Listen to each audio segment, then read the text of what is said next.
Hello friends, how are you? Jai Hatkesh. हमारी YouTube channel legal advice by Hema Shukla ના જૂનાગઢની health plus અને કેજે મલ્ટી સ્પેશિયાલિટી હોસ્પિટલના વિડીયો પાર્ટ 2માં આપનું સ્વાગત છે. મિત્રો, વિડીયોને મેરિટ્સ ઉપર આગળ લઈ જઈએ તે પહેલાં કેટલીક ચોખવટ કરવાની.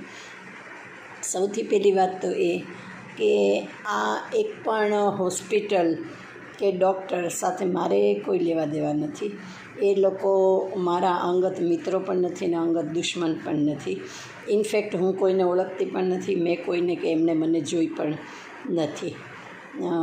એટલે બીજી વાત એ છે કે ભોગ બનનાર જે 5 લેડીઝ છે એ 5 કે એના ફેમિલીઝને પણ હું ઓળખતી નથી કે એ લોકો મને ઓળખતા નથી અને એની સાથે પણ મારે કોઈ લેવા દેવા નથી.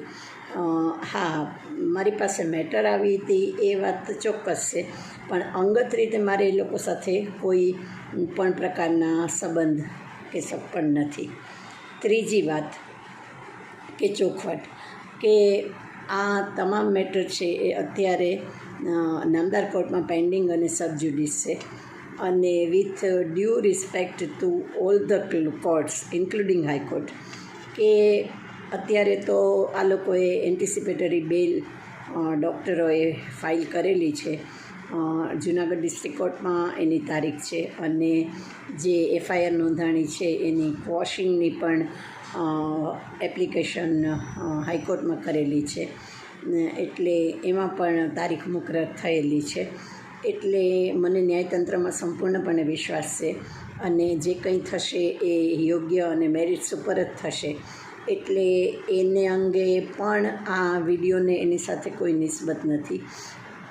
મારે આ વિડીયો કરવાનું કારણ માત્ર ને માત્ર 2 કે 3 જ છે.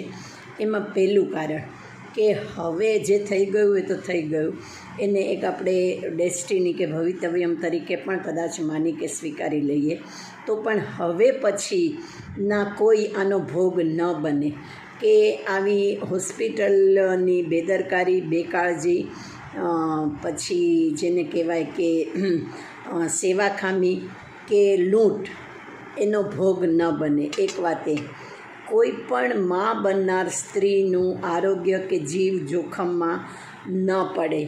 આયુષ્ય બધાનું નક્કી જ હોય, પણ કેવી રીતે જીવવું, કેટલું જીવવું, કોના ભોગે આપણે હેરાન થવું, આ બધું તો એક ડૉક્ટરના હાથની વાત હોય છે કે જે ભગવાન હોય છે પેશન્ટ માટે. તો હવે પછી કોઈ એમનો ભોગ ન બને અને સચેત રહે અને આ જે બધી FIR ને જે લિટિગેશનને થાય છે એને પગલે જો આવું કંઈ પણ એ લોકોની સાથે થાય તો ચાલી શકે એના ગાઈડન્સ માટે. ત્રીજું, જૂનાગઢની મોટાભાગની પબ્લિકને આ બધી ખબર પણ ન હોય, છાપા વિગતવાર વાંચતા ન હોય, ન્યૂઝ જોતા ન હોય કે ક્યાં શું રંધાઈ રહ્યું છે. હોસ્પિટલોમાં જ માત્ર નહીં પણ ઇવન ગવર્મેન્ટમાં, લેબોરેટરીઓમાં અને આ બધે જ ક્યાં શું રંધાઈ રહ્યું છે દવાની કંપનીઓમાં, એને જાણ ન હોય કે એલર્ટનેસ કે કોન્શિયસનેસ ન હોય તો એની જાણ માટે. ત્રીજી વાત, જે લોકો ભોગ બન્યા છે, ગુજરી ગયા છે અને અત્યારે જે કિડની ડાયાલિસિસ અને કિડની ટ્રાન્સપ્લાન્ટની વેદનાઓથી પસાર થઈ રહ્યા છે એના પ્રત્યેના એક સહાનુભૂતિ માટે અને એના કરતાં પણ વધુ એના ફેમિલી મેમ્બરો, એ લોકોના હસબન્ડ્સ અને એના કરતાં પણ વધુ મિત્રો, આપને જાણીને ખૂબ જ દુઃખ મારા જેટલું જ થશે ને આઘાત લાગશે કે 7 બાળકો અત્યારે નમાયા થઈ ગયા છે. એટલે છેલ્લા અમુક જ મહિનામાં 7 બાળકો, અને એ આજે નહીં, 4-5 મહિનાના થયેથી નહીં, એ 24-48 કલાકમાં જ નમાયા થઈ ગયા છે. 2 સ્ત્રીઓએ તો જીવ ગુમાવ્યો છે, બાકીની 3 સ્ત્રીઓ જે અત્યારે જીવન સાથે લડી રહી છે એ 5 સ્ત્રીઓ મળીને 7 બાળકો એ માતાના પ્રેમ, એના દૂધ અને એની હૂંફ વગરના થઈને અત્યારે ઉછરી રહ્યા છે. આ એક મોટી વાત છે અને આ બિલકુલ એને ટેકન ફોર ગ્રાન્ટેડ કે ઇઝીલી લઈ શકાય એવી બાબત નથી. એટલે ભવિષ્યમાં પણ બીજા કોઈ સાથે આવું ન થાય.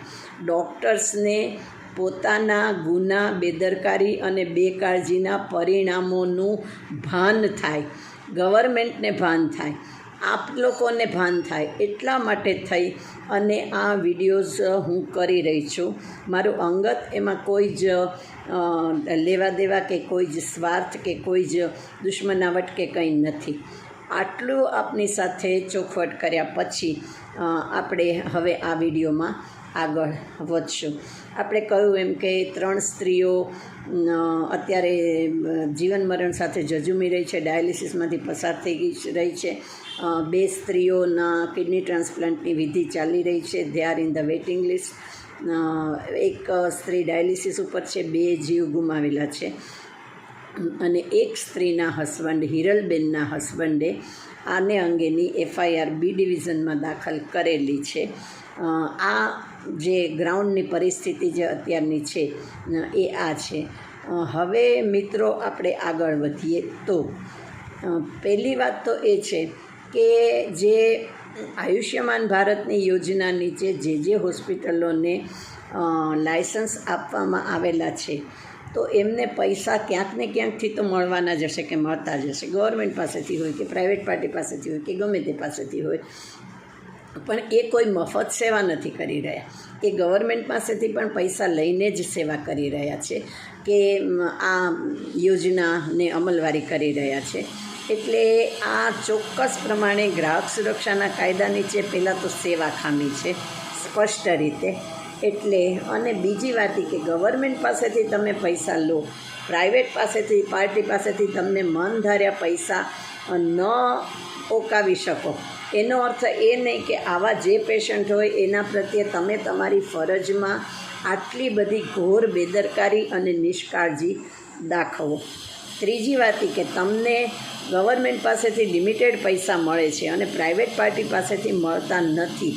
એટલે કેજે જેવી મલ્ટી સ્પેશિયાલિટી હોસ્પિટલ સાથે સાંઠગાંઠ કરી અને આવા પેશન્ટને પછી કેસ બગાડી એને હવાલે કરી એ લોકો પાસેથી પૈસા લૂંટાવવા, એમાં ભગવાન જાણે, આઈ ડોન્ટ નો, પણ મને ખાતરી તો છે જ અમુક બાબતની, જે આ ધંધાની હવે પછીની એમો હું જાણું છું મોડેસ ઓપરેન્ડી એ પ્રમાણે, કે આવી હોસ્પિટલ પાસેથી પછીથી કમિશનનો મેળવવા, આ બધું જે ચક્ર 20 ચક્ર આખું ચાલી રહ્યું છે મિત્રો, આ કોઈ નાની વાત નથી કે આ કોઈ નગણ્ય બાબત નથી.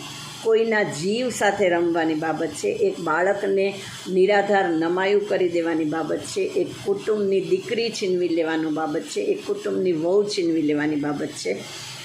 વિચારી શકો છો કે જેને કિડની ટ્રાન્સપ્લાન્ટ કરવી પડે, કે જે કાયમી ડાયાલિસિસ ઉપર આવી જાય, એની હાલત કેવી હશે. ને આપણા ફેમિલીમાં કોઈની સાથે આવું થાય તો આપણું શું થાય ને આપણે શું કરીએ. એટલે આટલા કારણો સબબ આ વિડીયોઝ હું કરી રહી છું. આશા રાખું છું કે તમે પણ મારી સાથે સહમત હશો અને મને સહકાર આપશો. આપને થોડો પણ આ ગમ્યો હોય, ઉપયોગી લાગ્યો હોય, બીજાને ઉપયોગી લાગે એમ આપને લાગ્યું હોય તો પ્લીઝ આ બધા જ વિડીયોઝને શેર, લાઇક અને સબસ્ક્રાઈબ કરજો. હું કોઈ પ્રોફેશનલ હેતુથી નથી કરતી, કારણ કે મેં ઓલમોસ્ટ મેરિટ્સ ઉપરની વકીલાત પણ હવે મૂકી દીધી છે, હું કોર્ટે પણ નથી જતી. એટલે પણ માત્ર ને માત્ર થોડી ઘણી પણ સમાજ માટેની કેર હોય, એને પ્રત્યેની જવાબદારી હોય તો પ્લીઝ આને શેર કરવામાં મદદ કરજો. Please like, share and subscribe it. Thank you very much. જય હાટકેશ. મળીએ છીએ ત્રીજા વિડીયોમાં. Thank you.